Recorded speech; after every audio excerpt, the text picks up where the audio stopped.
ಇವಾಗ ಗೌರ್ಮೆಂಟ್ ಕೇಳಕ್ಕೆ ಹೋದ್ರೆ ನಮ್ನೇನಿಲ್ಲ ಕೇಂದ್ರ ಸರ್ಕಾರ ಕೇಳಬೇಕು ಅಂತಾರೆ. ಮೋದಿನ ಕೇಳಕ್ಕಾಯ್ತದ ಹೋಗಿ ನಾವು? ಇಲ್ಲಿ ಮಧ್ಯದಲ್ಲಿ ನಿಲ್ಲಿಸಿರೋದು ಏನಕ್ಕೆ ಮುಖ್ಯಮಂತ್ರಿ ಅಂತ ಸಿದ್ದರಾಮಯ್ಯ ಅವರು ಬರೀ ನಿದ್ದೆ ಮಾಡೋದು ಮಾತ್ರ ಆಗೋಯ್ತು. ಇವ್ರು ಎಲ್ಲ ಇಟ್ಕೊಂಡು ಏನು ಮಾಡ್ತಾ ಇಲ್ಲ ಅಂದಮೇಲೆ ಇವ್ರು ಏನಕ್ಕೆ ಮುಖ್ಯಮಂತ್ರಿ ಫಸ್ಟು ಕೊಟ್ಬಿಟ್ಟು ರಾಜೀನಾಮೆ ಕೊಟ್ಬಿಟ್ಟು ಮನೆಗೆ ಹೋಗಿ ಬಿಡಿ. ಬೇರೆ ಯಾವನ ಆಡಳಿತ ಬಂದು ಮಾಡ್ತಾರೆ ಬಿಡಿ. ಹೇಳೋರು ಯಾರು ಕೇಳೋರು ಯಾರು? ಇವ್ರಿಗೆ ಇವ್ರು ನಡೆಸ್ತಾವ್ರೆ ಸರ್ಕಾರ, ಇವ್ರು ಇಷ್ಟ ಬಂದಾಗ ನಡೆಸ್ತಾವ್ರೆ ಸರ್ ಇವ್ರು ಸರ್ಕಾರನ. ನಾವು ಅವ್ರಿಗೆ ದುಡ್ಡು ಕೊಡ್ತಾರವ್ರು, ನಾವು ಬಟ್ಟೆ ಕೊಡ್ತಾರೆ, ನಾವು ಅವ್ರ ಮಕ್ಳು ಸಂಸಾರಕ್ಕೆಲ್ಲ ಎಲ್ಲಿಂದ ಹೋಯ್ತು ದುಡ್ಡು? ಏನು ಅವ್ರ ಮನೆಯಿಂದ ಬರ್ತದ? ಏನಿಲ್ವಲ್ಲ. ನಾವು ಕೊಡೋಕ್ಕೆ ತಾನೇ ನೀನು ಮುಖ್ಯಮಂತ್ರಿ ಪೋಸ್ಟ್ ಆಗಿರೋದು. ನಾವು ಎಲ್ಲ ಇವತ್ತು ಓಟ್ ಹಾಕಿ ನೀನು ನಿಲ್ಸಿರೋದಕ್ಕೆ ನೀನು ಮುಖ್ಯಮಂತ್ರಿ ಆಗಿರೋದು. ಇಲ್ಲ ಅಂದ್ರೆ ನೀನು ಎಲ್ಲಾಗಿಲ್ವೇ? ಧ್ರುವ ಸರ್ಜರು ಕೊಟ್ಟರು ಬಡವ್ರಿಗೆ ಅಂತ, ಆಟೋದವ್ರಿಗೆ ಅಂತ, ಅವ್ರಿಗೆ ಕಿಂಚಿತ್ತು, ಮುಕ್ತವ್ರಿಗೆ ಹಾಕಿಲ್ಲ. ಇವಾಗ ಲೇಡೀಸ್ಗೆ ಬಸ್ ಫ್ರೀ ಬಿಡೋದು ಅವಶ್ಯಕತೆ ಏನೈತೆ? 2000 ಬಿಡೋ ಅವಶ್ಯಕತೆ ಐತೆ. ಆಮೇಲೆ ಇವಾಗ ಏನಾಯ್ತು, ಕುಂತ್ಕೊಂಡು ತಿನ್ನೋರಿಗೆ ದಾರಿ ಮಾಡ್ಕೊಡಂಗೆ ಆಯ್ತು. ಇವಾಗ ಇನ್ನೂ ಸೋಮೇರಿ ಆಗೈತಾರಪ್ಪ. 1000 ರೂಪಾಯಿ ಸಂಪಾದನೆ ಮಾಡಿದ್ರೆ 800 ರೂಪಾಯಿ 900 ರೂಪಾಯಿ ಗ್ಯಾಸ್ ಹಾಕ್ತಾರೆ. 200 ರೂಪಾಯಿ ತಗೊಂಡಾಗ ಏನು ಮಾಡೋಕ್ಕಾಯ್ತದೆ? ಇವಾಗ ಮುಖ್ಯಮಂತ್ರಿಗಳೆಲ್ಲ ಅವ್ರಿಗೇನು ಅವತ್ತು ಡಿ.ಕೆ. ಶಿವಕುಮಾರ್ ಏನಾದ್ರು ಅಯ್ಯೋ ಅದಕ್ಕೂ ನನಗೂ ಸಂಬಂಧ ಇಲ್ಲ ಅಂತ. ಯಾಕೆ ಸಂಬಂಧ ಇಲ್ಲ? ಆಟೋ ಚಾಲಕರು ಏನು ಹೇಳುತ್ತಾರೆ ಎಂದು ಕೇಳೋಣ ಬನ್ನಿ. ಸರ್, ಇವಾಗ ನೀವು ಗ್ಯಾಸ್ ಇಲ್ಲದೆ ಪರದಾಡ್ತಾ ಇದ್ದೀರಾ. ಸೊ ಬಿಸ್ನೆಸ್ ಹೋಗ್ತಾ ಇಲ್ಲ ನಿಮ್ಮದು. ಒಬ್ಬೊಬ್ರು ಒಂದೊಂದು ಬಂಕಿಲಿ ಒಂದೊಂದು ಥರ ಕೊಟ್ಟರೆ ಯಾವ ಗ್ಯಾಸ್ ಎಲ್ಲ ತಗೋಬೇಕಾಯ್ತದೆ? ಗೌರ್ಮೆಂಟ್ ರೂಲ್ಸಲ್ಲಿ 90 ರೂಪಾಯಿ ಇದೆ. ಗೌರ್ಮೆಂಟ್ ರೂಲ್ಸಲ್ಲಿ ಬೇರೆ ಕಡೆ ಎಲ್ಲ 120 105 ಹಿಂಗೆ ಹಾಕೋದ್ರೆ ಈ ಯುದ್ಧ ನಡೀತಿದ್ದಾಗೆ ಪರವಾಗಿರಲಿಲ್ಲ. ಯಾಕೆಂದರೆ ಅವಾಗೇ ಸ್ವಲ್ಪ ಗ್ಯಾಸ್ ರೇಟ್ ಕಮ್ಮಿ ಇತ್ತು. ಯುದ್ಧ ನಿಂತ ಮೇಲೆ ರೇಟ್ ಜಾಸ್ತಿ ಆಗಿದೆ. ಅವಾಗ ಇಲ್ದಿದ್ದು ಇವಾಗ ಯಾಕೆ ರೇಟ್ ಜಾಸ್ತಿ ಮಾಡಿಬಿಟ್ಟಿದ್ರು? ಅವಾಗೇನೆ ಯುದ್ಧ, ಇವಾಗ ನಾವು ಹೇಳೋ ಲೆಕ್ಕಾಚಾರ ಅನ್ನೋದು ಯುದ್ಧನೇ ನಡೀಲಿ ಬಿಡಿ, ಹಂಗೇನೆ ಗ್ಯಾಸ್ ರೇಟ್ ಹಂಗೆ ಕಮ್ಮಿ ಆಗುತ್ತಲ್ಲ. ಇವಾಗ ಗೌರ್ಮೆಂಟಿಗೆ ಧ್ರುವ ಸರ್ಜರು ಏನಂದ್ರು, ಅವಾಗ ಅಮೌಂಟ್ ಕೊಡ್ತಾರೆ, ಅಷ್ಟು ಕೊಡ್ತಾರೆ, ಇಷ್ಟು ಕೊಡ್ತಾರೆ ಅಂತ ಎಲ್ಲ ಅಂದರು. ಅವರು ನಮ್ಮ ಕೈಗೆ ಅವ್ರು ಕೊಟ್ಟೋದು ನಮ್ಮ ಕೈಗೆ ಬರೋದಕ್ಕೆ ಎಲ್ಲಿ ಅವ್ರಿಗೆ ತಿಂದು ಇವ್ರು ತಿನ್ನೋದು ನಮ್ಮ ಕೈ ಸೇರುತ್ತೋ ಸೇರಲ್ವೋ ಅದು ಡೌಟು. ಇವಾಗ ಮುಖ್ಯಮಂತ್ರಿಗಳೆಲ್ಲ ಅವ್ರಿಗೇನು ಅವತ್ತು ಡಿ.ಕೆ. ಶಿವಕುಮಾರ್ ಏನಾದ್ರು ಅಯ್ಯೋ ಅದಕ್ಕೂ ನನಗೂ ಸಂಬಂಧ ಇಲ್ಲ ಅಂತ. ಯಾಕೆ ಸಂಬಂಧ ಇಲ್ಲ? ಇವ್ರು ಮುಖ್ಯಮಂತ್ರಿಯಾಗಿ ವೇಸ್ಟ್ ಅಲ್ವಾ? ಈ ಸಂಬಂಧ ಮುಖ್ಯಮಂತ್ರಿಯಾಗಿ ನೀವೇ ಸಂಬಂಧ ಇಲ್ಲ ಅಂದಮೇಲೆ ಸಾಮಾನ್ಯ ಪ್ರಜೆನ ಹೆಂಗೆ ಕಾಪಾಡ್ತಾರೆ ಇವರು? ಕಾಪಾಡೋಕ್ಕಾಗತ್ತಾ? ಆಗಲ್ಲ. ನೀವು ಇವಾಗ ನಮ್ಮ ಗ್ಯಾಸ್ ರೇಟ್ 60 ರೂಪಾಯಿಗೆ ಹೋಗಿ 50 ರೂಪಾಯಿ ಜಾಸ್ತಿ ಆಗದೆ ಅಂತಂದರೆ ನಾವು ಇವಾಗ ಆಟೋದವರು ಇವಾಗ ಒಬ್ಬೊಬ್ಬರು ಗ್ಯಾಸ್ಗೆ ಸರ್ ನಾನು ಎಣ್ಣೆ ದಿವಸ 1400 ರೂಪಾಯಿ, ಒಂದು ದಿನಕ್ಕೆ 1400 ರೂಪಾಯಿ ಆಗಿದ್ದೀನಿ. ಇವತ್ತು ಬೆಳಗ್ಗೆಯಿಂದ 700 ರೂಪಾಯಿ ಗ್ಯಾಸ್ ಹಾಕ್ಸಿದ್ದೀನಿ. 700 ರೂಪಾಯಿ ಗ್ಯಾಸ್ ಹಾಕ್ಸಿ ಇನ್ನು 300 ರೂಪಾಯಿ ದುಡ್ದಿದ್ದೀನಿ. ಈಗಿನ ರೇಟಲ್ಲಿ ಇವಾಗ ಟೂ ವೀಲರು ಅವಶ್ಯಕತೆ ಏನಿತ್ತು ಟೂ ವೀಲರ್ದು? ಈ ಟೂ ವೀಲರ್ನೆಲ್ಲ ಬಿಟ್ಬಿಟ್ಟು ಇವಾಗ ಏನು ಮಾಡ್ತಾ ಏನಾಯ್ತದೆ ಅಂದರೆ ನಮ್ಮ ಆಟೋದರು ಟೂ ವೀಲರು ಬಿಟ್ಟಂಗೂ ಬಿಟ್ಬಿಟ್ರು. ಈ ಕಡೆ ಮಗುನೂ ಎತ್ಬಿಟ್ರು, ತೊಟ್ಲನ್ನು ತೂಗ್ಬಿಟ್ರು. ಈ ಥರ ಮಾಡ್ಬಿಟ್ಟವ್ರೆ. ಇವಾಗ ಗೌರ್ಮೆಂಟ್ ಕೇಳಕ್ಕೆ ಹೋದ್ರೆ ನಮ್ನೇನಿಲ್ಲ ಕೇಂದ್ರ ಸರ್ಕಾರ ಕೇಳಬೇಕು ಅಂತಾರೆ. ಮೋದಿನ ಕೇಳಕ್ಕಾಯ್ತದ ಹೋಗಿ ನಾವು? ಇಲ್ಲಿ ಮಧ್ಯದಲ್ಲಿ ನಿಲ್ಲಿಸಿರೋದು ಏನಕ್ಕೆ ಮುಖ್ಯಮಂತ್ರಿ ಅಂತ? ಮಧ್ಯದಲ್ಲ ಇವಾಗ ಆಡಳಿತ ಅಂತ ನಿಲ್ಲಿಸಿರೋದಕ್ಕೆ ನಿನಗೆ ಮಾಡಬೇಕು. ಇವಾಗೂ ಆಟೋದವರೇ ತಲೆ ಕೆಡಿಸಿ ನಿಂತ್ಕೊಂಡ್ರೆ ಒಬ್ಬೊಬ್ಬರು ಮನೇಲಿ 4 ಓಟು ಅಂದರೆ ಯಾವನ್ ಬೇಕಾದ್ರೂ ಗೆಲ್ಸ್ಕೋಬೋದು. ಅಂಥದ್ದಲ್ಲಿ ಇವರು ಸ್ವಲ್ಪನೂ ಅರ್ಥನೇ ಮಾಡ್ಕೊಳ್ಳಲ್ಲ. ಯಾಕೆಂದರೆ ಇವಾಗ ಜೀವನ ಹಂಗೆ ಆಗ್ಬಿಟ್ಟೆ ಸರ್ ಆಟೋ ಪರಿಸ್ಥಿತಿ. ಇವಾಗ ಮನೆಗೆ ಇವಾಗ ಐಟಮ್ ತಗೊಂಡು ತಿನ್ಕೊಂಡು ಊಟ ತಿನ್ನೋಕೆ ಹೋದ್ರೆ ಒಂದು ಹೋಟ್ಲಲ್ಲಿ 70-80 ರೂಪಾಯಿ. ನಾವು ಬೆಳಗ್ಗೆ ಸಾಯಂಕಾಲ ಗಂಟೆ 2 ಟೈಮ್ ದುಡಿದ್ರೆ 200 ರೂಪಾಯಿ ಹೋಟ್ಲಿಗೆ ಆಗೈತದೆ. ನಾವೇನು ದುಡ್ದು ಏನು ಸಂಪಾದನೆ ಮಾಡೋಕ್ಕಾಗತ್ತೆ ಹೇಳಿ? ಇವ್ರು ಅರ್ಥ ಕೇಂದ್ರ ಸರ್ಕಾರದಲ್ಲಿ ಇವ್ರು ಮುಖ್ಯಮಂತ್ರಿಗಳಲ್ಲಿ ಡಿ.ಕೆ.ನಲ್ಲಿ ಯಾವ ಥರ ಒಂದು ಅದೇ ಆಟೋದವ್ರಿಗೆ ಏನಾರ ಬ್ಯಾನರ್ ಕಟ್ಕೊಂಡು ಓಡಾಡಬೇಕು ಅಂದರೆ ಆಟೋದವ್ರು ಬೇಕು. ಯಾರಿಗೆ ಫಂಕ್ಷನ್ ಮಾಡಬೇಕು. ಇವಾಗ ಡಿ.ಕೆ. ಶಿವಕುಮಾರ್ ಅಲ್ಲಿ ಕುಮಾರಸ್ವಾಮಿ ಅವರು, ಆ ಕುಮಾರಸ್ವಾಮಿ ಅವರು ಕಿಂಚಿತ್ತಾದರೂ ಸ್ವಲ್ಪ ಬಂದು ಇದ್ರ ಬಗ್ಗೆ ಮಾತಾಡಿದ್ರು. ಇವರು ಸಿದ್ದರಾಮಯ್ಯ ಅವರು ಬರೀ ನಿದ್ದೆ ಮಾಡೋದು ಮಾತ್ರ ಆಗೋಯ್ತು, ಬೇರೆ ಇನ್ನೇನು ಇಲ್ಲ. ಬಂದು ಆಟೋದ್ರ ಬಗ್ಗೆ ಒಂದು ಇಂಚಿತರ ಒಬ್ಬರಾರ ಬಂದು ಕೇಳೋರಿಲ್ಲ. ಅದೇ ಕುಮಾರಸ್ವಾಮಿ ಅವರು ಬಂದು ಬಡವ್ರ ಬಗ್ಗೆ ಏನು ಎತ್ತ ಅಂತ ಆ ಅಪ್ಪನಿಗಿಲ್ದವ್ರು ಮುಖ್ಯಮಂತ್ರಿ ಪೋಸ್ಟ್ ಇಲ್ಲ ಒಂದು ಅಂತ್ಯವ್ನು ಬಂದು ಇವತ್ತು 4 ಜನಕ್ಕೆ ಒಳ್ಳೇದಾಗಲಿ ಅನ್ನೋದು. ಇವ್ರು ಎಲ್ಲ ಇಟ್ಕೊಂಡು ಏನು ಮಾಡ್ತಾ ಇಲ್ಲ ಅಂದಮೇಲೆ ಇವ್ರು ಏನಕ್ಕೆ ಮುಖ್ಯಮಂತ್ರಿ ಫಸ್ಟು ಕೊಟ್ಬಿಟ್ಟು ರಾಜೀನಾಮೆ ಕೊಟ್ಬಿಟ್ಟು ಮನೆಗೆ ಹೋಗಿ ಬಿಡಿ. ಬೇರೆ ಯಾವನ ಆಡಳಿತ ಬಂದು ಮಾಡ್ತಾರೆ ಬಿಡು ಒಳ್ಳೆ ಕೆಲಸನ. ನೀವು ಮಾಡೋಕ್ಕಾಗಲಿಲ್ಲ ಅಂದ್ರೆ ರಾಜೀನಾಮೆ ಕೊಟ್ಟು ಮನೇಲಿ ಇರಬೇಕಪ್ಪ. ಇವಾಗ ಒಬ್ಬನ ಕಷ್ಟ ಅಂತ ಅಂದ್ಬಿಟ್ಟು ನೀನು ನಿಲ್ಸಿದ್ರಿ, ಆ ಕಷ್ಟ ನೀವು ಪರಿಹಾರ ಮಾಡೋಕ್ಕಾಗಲಿಲ್ಲ. ಮುಖ್ಯಮಂತ್ರಿ ಪೋಸ್ಟ್ ಅಂತ ನಿಮಗೆ ಮಾಡೋಕ್ಕಾಗಲಿಲ್ಲ ಅಂತಂದಮೇಲೆ ಏನು ಸರ್ ಬೇಕು ಅವ್ರಿಗೆ? ಇವಾಗ ಒಂದು ಪೆಟ್ರೋಲ್ ರೇಟು ಮಾಮೂಲಿ ರೈಟು ಮಾಮೂಲಿ 5 ರೂಪಾಯಿ ಜಾಸ್ತಿ ಮಾಡ್ಯಾರೆ ಬಿಡಿ. ಇವಾಗ ಆಟೋದವ್ರು ಏನು ಮಾಡಿದ್ದಾರೆ? ನಮಗೆ ಅವರಿಂದ ನಮ್ಗೆ ಏನು ಮಾಡಿದ್ದಾರೆ ಹೇಳಿ?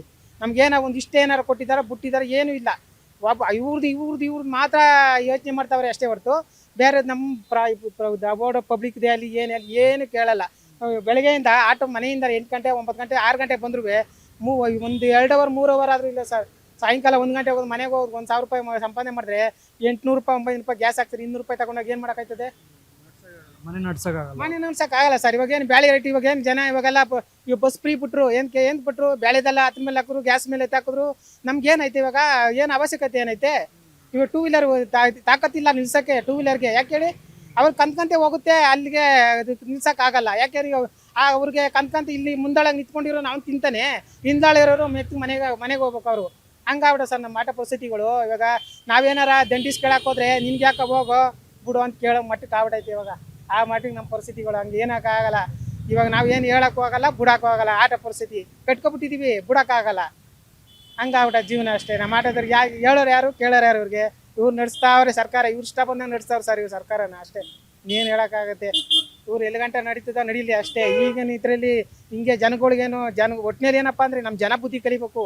ಯಾರು ಮುಖ್ಯಮಂತ್ರಿ, ಯಾರು ಒಳ್ಳೆಯರಾಗಬೇಕು ಏನು ಅನ್ನೋದು ಯೋಚನೆ ಮಾಡಿ ಓಟ್ ಹಾಕಿ ಅವ್ರ ಜೀವನದಲ್ಲಿ ಮುಂದೆ ಬರೋಕ್ಕೆ ನಮಗೆ ಪ್ರಜೆ ಯಾರು ಬೇಕು ಅಂತ ಆಯ್ಕೆ ಮಾಡಿಕೊಂಡು ಬಚಾವಾದರೆ ಬಚಾವು, ಇಲ್ಲ ಅಂದರೆ ನಮ್ಮ ಜೀವನ ಪೂರ ಹಿಂಗೇನೆ ಇವ್ರು ತಿಗ ತಳ್ಕೊಂಡೇ ಕೂತಿರ್ಬೇಕಾಯ್ತದೆ ಅಷ್ಟೇ. ಇವರು ಸೊ ಜನರ ಪ್ರಾಬ್ಲಮ್ನ ಬೇಗ ಸಾಲ್ವ್ ಮಾಡ್ತಾರೆ. ಮಾಡ್ಬೇಕು ಸರ್. ಇವಾಗ ಸಾಲು ನೀನು ಇವಾಗ ಮುಂದಾಳಗೆ ಭೇಟಿ ಅಂತ ನಿಲ್ಸ್ಮೇಲೆ ಏನು ನಿಲ್ಸಿದಾವು? ನೀನು ಒಂದು ಆಡಳಿತ ಮಾಡಿ 4 ಜನಕ್ಕೆ ಒಳ್ಳೇದಾಗಲಿ ಅಂತ, ನಿನ್ನಿಂದ 4 ಜನಕ್ಕೆ ಒಳ್ಳೇದಾಗಲಿಲ್ಲ ಅಂದಮೇಲೆ ನೀನು ಏನು ಕಲ್ಗೆ ಆ ಪೋಸ್ಟ್ ನೀವು ಏನಕ್ಕೆ? ಇವಾಗ ಮುಖ್ಯಮಂತ್ರಿ ಪೋಸ್ಟ್ ನೀವು ಕುಂಡ್ರಿಸ್ಬಿಟ್ಟು ನಿಮಗೆ ಒಳ್ಳೇದಾಗಲಿ ಅಂತ ನಾವು ಇದು ಕುಂಡ್ರಿಸಿದ್ದೀವಿ. ನಮ್ಮ ಜನನ ನಮ್ಮ ಕಾಪಾಡಲಿ, ನಾವು ಕರ್ನಾಟಕ ಚೆನ್ನಾಗಿ ಕಾಪಾಡಲಿ ಅಂತ ಮುಖ್ಯಮಂತ್ರಿ ಕುಂಡ್ರಿಸಿದ್ಮೇಲೆ ನೀವು ಗ್ಯಾಸ್ಗೆ ಅದಕ್ಕೂ ನನಗೂ ಸಂಬಂಧ ಇಲ್ಲ ಅಂತ ಅಂದಮೇಲೆ ನೀವು ಮುಖ್ಯಮಂತ್ರಿ ಪೋಸ್ಟ್ ಆಗಿ ಏನು ವೇಸ್ಟ್ ಅಲ್ವಾ? ಈ 2 ವೀಲರ್ ಬಿಡೋಕ್ಕೂ ಗೊತ್ತಾಗುತ್ತೆ. ಇವಾಗ ಆಟೋದ್ರ ಕಷ್ಟ ಗೊತ್ತಾಗಲ್ವಾ? 2 ವೀಲರ್ ಬಾಡಿಗೆ ಹೊಡಿತಾರೆ ಅಂತ ಕಷ್ಟ ಗೊತ್ತು ನಮಗೆ. ಆಟೋದು ಡಿಪಾರ್ಟ್ಮೆಂಟ್ ಏನು ಅಂತ ನಿಮ್ಗೆ ಗೊತ್ತಿಲ್ವಾ? ಕಷ್ಟ ಏನು ಅನುಭವಿಸ್ತಾರೆ ಅಂತ ಗೊತ್ತಿಲ್ಲ ನಿಮಗೆ. ಈ ಕಡೆ ಬಸ್ಸು ಫ್ರೀ ಬಿಟ್ಬಿಟ್ರಿ, ಆಟೋನು ಇದು 2 ವೀಲರು ಬಿಟ್ಬಿಟ್ರಿ. ನಮ್ಮ ಆಟೋದವ್ರು ಏನು ಮಾಡಬೇಕು? ಏನು ಮಾಡ್ತಾರೆ?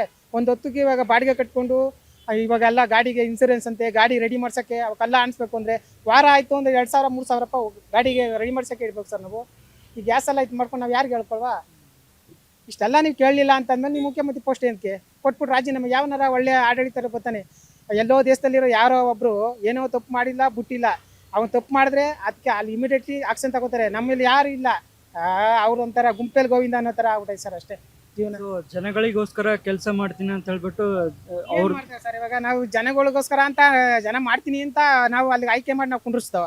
ಇವತ್ತು ನೀವು ಮಾಡಿಲ್ಲ ಅಂತ ಅಂದಮೇಲೆ ನಮ್ಮಿಂದ ದುಡ್ಡು ನಾವು ಅವ್ರಿಗೆ ದುಡ್ಡು ಕೊಡ್ತಾರವ್ರು, ನಾವು ಬಟ್ಟೆ ಕೊಡ್ತಾರೆ, ನಾವು ಅವ್ರ ಮಕ್ಳು ಸಂಸಾರಕ್ಕೆಲ್ಲ ಎಲ್ಲಿಂದ ಹೋಯ್ತು ದುಡ್ಡು?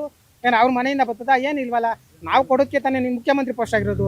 ನಾವು ಎಲ್ಲ ಇವತ್ತು ಓಟ್ ಹಾಕಿ ನಿನ್ಗೆ ನಿಲ್ಸಿರೋದಕ್ಕೆ ನೀನು ಮುಖ್ಯಮಂತ್ರಿ ಆಗಿರೋದು. ಇಲ್ಲ ಅಂದ್ರೆ ನೀನು ಎಲ್ಲಾಗಿರುವೆ? ಮುಖ್ಯಮಂತ್ರಿ ಆಗಕ್ಕೆ 5 ವರ್ಷ ಮಾತ್ರ ಓಟ್ ಕೇಳ್ಬಿಟ್ಟು 5 ವರ್ಷಕ್ಕೆ ಮಾತ್ರ ನೀವು ಅಗ್ರಿಮೆಂಟ್ ಹಾಕೋ ಕುತ್ಕೊಬಿಡ್ತೀರಿ.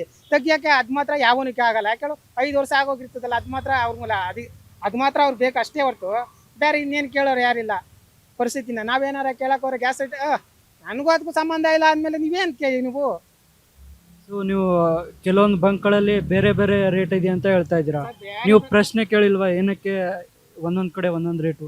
ಸರ್ ಇಲ್ಲೇನೆ ಕೆಂಗೇರಿ ತಾವು ವಿಷ್ಣುವರ್ಧನ್ಗೆ ಹೋಗೋ ರೋಡಲ್ಲಿ 120 ರೂಪಾಯಿ ಮಾಡಿದ್ದಾರೆ ಗ್ಯಾಸ್ ಹಾಕ್ಸಕ್ಕೆ ಅಂತ ಹೋದ್ರೆ. ಏನು ಸರ್ ಇಷ್ಟು ಮಾಡಿದ್ರೆ ಅಂತ ಕೇಳಿದ್ರೆ ಏನು ಹೇಳ್ತಿದ್ದಾರೆ ಗೊತ್ತಾ? ಹಾಕಿಸ್ಕೊಂಡ್ರೆ ಇದೊಂದು ಹೋಯ್ತಾರೆ ಅಂತಾರೆ. ಏನು ಹೇಳೋಕ್ಕಾಯ್ತದೆ? ತಿರ್ಗಿ ಇಲ್ಲಿ ಇಂಡಿಯನು ಅವೆಲ್ಲ ಕಡೆನೂ ಲೆಕ್ಕ ಹಾಕ್ಕೊಂಡ್ರೆ ಈ ಸುತ್ತಮುತ್ತಲೆಲ್ಲ ಒಂದೊಂದು ಬಂಕಲ್ಲಿ 105 ರೂಪಾಯಿ, 100 ರೂಪಾಯಿ, 120, 140 ಗಂಟೆ ಹೋಗೈತೆ. ನಾವು ಅದೇ ಥರ ಆಟೋದಲ್ಲಿ ಬಿಡಪ್ಪ 500 ಕೊಡಪ್ಪ, 200 ಕೊಡಪ್ಪ, ಗ್ಯಾಸ್ ರೇಟ್ ಜಾಸ್ತಿ ಆಗದೆ ಅಂತ ನೀವು ಸುಮ್ಗಿದ್ಬಿಡ್ತೀರಾ? ಪೊಲೀಸ್ನವ್ರು ಸುಮ್ಗಿದ್ಬಿಡ್ತಾರಾ? ನಾವು ಏನು ನ್ಯಾಯ ರೀತಿ ನಾವು ಹೋಯ್ತಾ ಇದ್ದಾನೆ. ನೀವು ಅದು ತಕ್ಕಾಗಿ ನೀವು ಮಾಡ್ಕೊಡ್ಬೇಕಾ? ಇಲ್ಲ ಇವಾಗ ಆಟೋದನ್ನು ಅಷ್ಟು ಕೇಳ್ದ ಇಷ್ಟು ಕೇಳ್ದ ಅಂತ ನೀವು ಈ ಥರ ಮಾಡಿಬಿಟ್ರೆ ನಮ್ಗೆ ಅಷ್ಟು ಕೇಳ್ದ ಅಂತ ಅಂದರೆ ಇನ್ನೇನು ಮಾಡ್ತಾರೆ? ಎಲ್ಲನೂ ಕೇಳ್ತಾರಲ್ವಾ? ಅದನ್ನ ಹೆಚ್ಚಿಸ್ಕೊಳ್ಳಿ ಅಂತ ನಾವು ಅದನ್ನೇಗೋಸ್ಕರನೇ ಸರ್ಕಾರಕ್ಕೆ ಮನವಿ ಮಾಡ್ಕೋತಾ ಇದ್ದೀವಿ ಸರ್. ನಮಗೇನು ನಮಗೇನು ಬೇರೆ ನಮಗೇನು ಅವ್ರ ಕಡೆಯಿಂದ ನಮಗೆ ಅಷ್ಟು ದುಡ್ಡು ಕೊಡೋದು ಬೇಡ. ಗ್ಯಾಸ್ ರೇಟ್ ಒಂದು ಕಮ್ಮಿ ಮಾಡಿಕೊಡ್ಲಿ, ಹೆಂಗೋ ಜೀವನ ಮಾಡ್ಕೊಂಡು ಹೋಯ್ತೀವಿ ಆಟೋದವ್ರು ಅಷ್ಟೇ. ಇನ್ನೇನು ಮಾಡೋಕ್ಕಾಯ್ತೀವಿ ಸರ್ ಅಷ್ಟೇ. ನಮ್ಗೆ ಅಷ್ಟೇ ಏನು ಕೇಳೋಕೆ ಇಷ್ಟಪಡ್ತೀನಿ ಅಷ್ಟೇ. ಸೊ ಧ್ರುವ ಸರ್ಜಾ ಅವರು 25 ಲಕ್ಷ ರೂಪಾಯಿನ ದೇಣಿಗೆ ನೀಡಿದ್ದಾರೆ.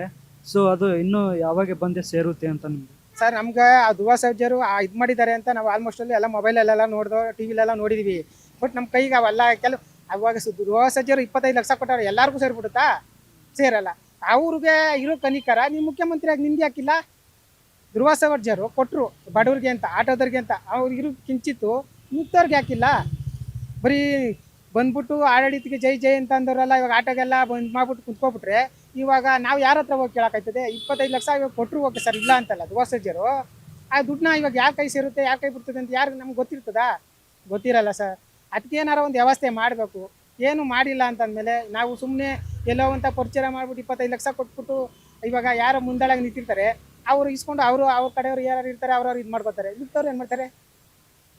ಮಾಡ್ಬೇಕು ಸರ್. ಯಾಕೆ ಅಂದರೆ ಎಲ್ಲರಿಗೂ ಒಂದು ಕೊಡೋದು ದೊಡ್ಡದಲ್ಲ. ಒಂದು ಏನು ಅಂದರೆ ಎಲ್ಲರಿಗೂ ಪ್ರತಿಯೊಬ್ಬರು ಆಟೋದವ್ರು ಇರ್ತಾರೆ. ಅವ್ರ ಕಷ್ಟ ಸುಖ ಏನು, ಅವ್ರ ಕಷ್ಟ ಏನು ಎಲ್ಲ ಗೊತ್ತಿರ್ತದಲ್ವ.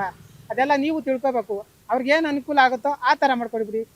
ನಿಮ್ಮ ಹತ್ರ ನೀವು ಗೌರ್ಮೆಂಟ್ ನಾವು ಏನು ಕೇಳ್ಕೊತಾ ಇರೋದು ಅಂದರೆ ನಮಗೂ ಆಟೋ ಅಲ್ವಾ, ಎಲ್ಲ ಬೋಲ್ಡ್ ಬೇಡ ಸರ್, ನಮಗೂ ವೈಟ್ ಬೋಲ್ಡ್ ಮಾಡ್ಕೊಟ್ಬಿಡಿ.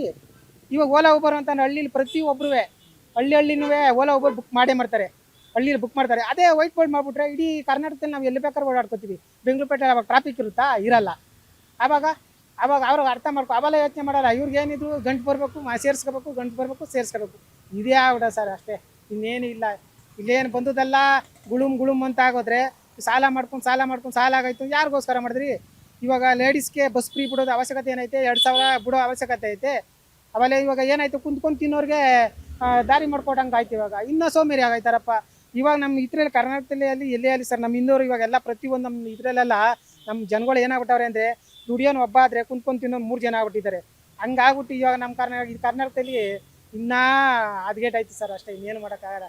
ಯಾರು ಹೇಳೋರಿಲ್ಲ ಕೇಳೋರಿಲ್ಲ. ಇನ್ನೇನು ದುಡಿಯೋನು ಒಬ್ಬ ಆದರೆ ಕುತ್ಕೊಂಡು ತಿನ್ನೋರು 3 ಜನ. ಏನು ಹೇಳೋಕ್ಕಾಯ್ತದೆ? ದುಡಿಯಂದು ಎಲ್ಲಿ ದುಡಿಯೋಕ್ಕಾಯ್ತದೆ? ಹಂಗಾಗ್ಬಿಡ ಸರ್ ಅಷ್ಟೇ ಪರಿಸ್ಥಿತಿ, ಇನ್ನೇನು ಹೇಳೋಕ್ಕಾಗಲ್ಲ ಅಷ್ಟೇ. ಆಟೋ ಚಾಲಕರ ಮಾತು. ಕ್ಯಾಮ್ರಾಮನ್ ರಿಯಾಜ್ ಜೊತೆ ಗಣೇಶ್, ವಿಜಯವಾಹಿನಿ, ಬೆಂಗಳೂರು.